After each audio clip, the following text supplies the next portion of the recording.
좋아지고 있다.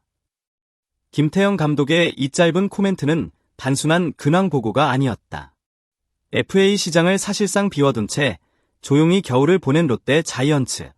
그 침묵의 끝에서 나온 이 한마디는 오히려 불펜 구상 전체를 다시 보게 만들 만큼 강한 여운을 남겼다. 롯데 내부에서 이미 변화가 감지되고 있다는 신호였다. 그 중심에 있는 이름은 최충현이다.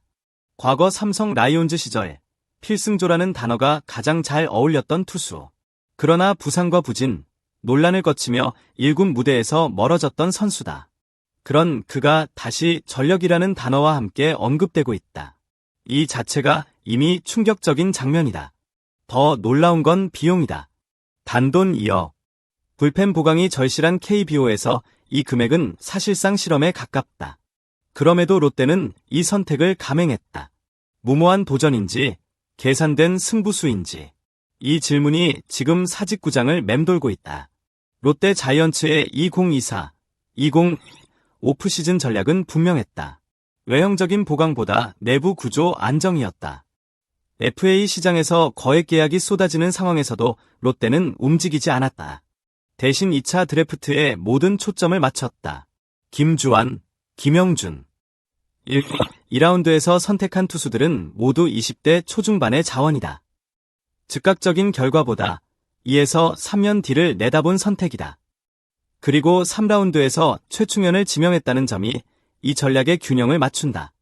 젊은 자원만으로는 시즌을 버틸 수 없다. 반대로 베테랑만으로도 흐름을 만들 수 없다. 롯데는 이 간극을 반등 가능성이라는 키워드로 메우려 했다. 최충현은 바로 그 지점에 놓인 카드다. 최충현의 통산 성적은 화려하지 않다. 198경기, 5승 19패, 9세이브, 23홀드. 평균 자책점 6.10. 표면적인 수치만 보면 성공한 불펜이라 부르기 어렵다. 그러나 시기를 나눠서 보면 이야기가 달라진다. 2018년 70경기 85이닝, 평균 자책점 3.60. 당시 삼성 불펜에서 가장 많은 이닝을 소화한 투수 중 한 명이었다. 8세이브 16홀드. 마무리와 셋업을 오가며 팀이 가장 믿고 맡길 수 있는 카드였다. 그의 자카르타 팔렘방 아시안게임. 국가대표 유니폼을 입었다는 사실 자체가 당시 평가를 말해준다. 구속, 회전수, 타자 압박 능력. 모두가 리그 평균을 웃돌던 시기였다. 문제는 이후다. 구속 저하와 함께 제구가 흔들리기 시작했다. 팔스윙 궤도가 무너지면서 릴리스 포인트가 일정하지 않았다. 결정적인 건 2020년의 징계였다. 그 이후 최충현은 좀처럼 리듬을 찾지 못했다. 지난 시즌 기록은 냉정하다. 4경기, 평균 자책점 37.80. 그러나 롯데는 이 숫자만 보지 않았다. 구단 내부에서는 구위가 완전히 사라진 투수와 메커니즘이 무너진 투수를 명확히 구분한다. 롯데가 본 최충현은 후자였다. 힘은 남아있지만 쓰지 못하고 있던 투수. 그래서 실험이 가능하다고 판단했다. 최충현이 향한 곳은 일본 지바현의 넥스트 베이스 애슬레틱 랩이다. 이곳은 단순한 훈련장이 아니다. 투구 동작을 수치화하고 불필요한 힘을 줄이며 재현성을 높이는 공간이다. 이미 롯데는 성과를 경험했다. 홍민기. 이곳에서 짧은 연수를 마친 뒤 구속과 밸런스가 눈에 띄게 안정됐다. 시즌 초반 리그에서 가장 인상적인 신예 중 한 명으로 떠올랐다. 최충현 역시 같은 과정을 밟고 있다. 릴리스 포인트가 일정해지고 하체 사용 비율이 눈에 띄게 개선됐다는 보고. 그래서 김태형 감독의 한마디가 나왔다. 좋아지고 있다. 이 말은 기대가 아니라 변화가 보인다는 뜻이다. 현재 롯데 자이언츠 불펜은 시즌 개막을 앞두고 불안 요소가 겹쳐 있다. 마무리 김원중과 세선맨 최준용이 동시에 부상으로 이탈한 상황은 단순한 공백 이상의 의미를 가진다. 두 투수는 단순히 아웃카운트를 잡는 존재가 아니라 불펜 전체의 리듬을 조율하는 축이다. 여기에 정철원까지 컨디션과 집중력에 대한 물음표가 붙으면서 롯데 불펜은 구조 자체가 흔들리고 있다.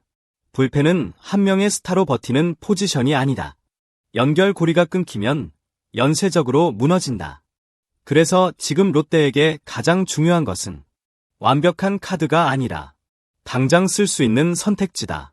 최충현이라는 이름이 다시 언급되는 이유가 여기에 있다.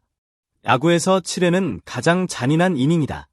선발 투수는 이미 체력의 한계를 넘었고 타선은 경기의 흐름을 바꾸기 위해 가장 공격적으로 움직인다.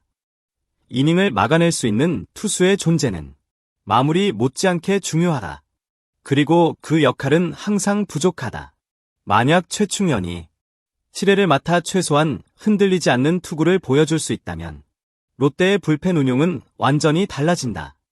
김태형 감독은 더 공격적인 카드 운용이 가능해지고 불펜의 소모도 눈에 띄게 줄어든다. 이건 숫자 이상의 변화다. 한 이닝을 맡길 수 있다는 신뢰는 팀 전체의 분위기를 바꾸는 힘을 가진다. 현재 KBO 불펜 시장에서 즉시 전력감 투수를 데려오기 위해 필요한 비용은 이미 상상을 넘는다. 수십억 원의 계약이 기본이 된 시대다. 그런 상황에서 2억 원은 사실상 기대하지 않는 금액이다. 그래서 더 주목받는다. 만약 최충현이 불펜에서 실질적인 역할을 수행한다면 이 계약은 단순한 성공 사례를 넘어 리그 전체에서 해자될 만한 장면이 된다. 저비용 고효율 그리고 숨은 카드의 반전. KBO 팬들이 가장 열광하는 서사다. 롯데는 지금 그 서사의 문 앞에 서 있다. 문을 열 수 있을지 아니면 다시 닫힐지는 곧 마운드 위에서 판가름 난다. 물론 실패 가능성도 분명하다. 부활은 언제나 말처럼 쉽지 않다.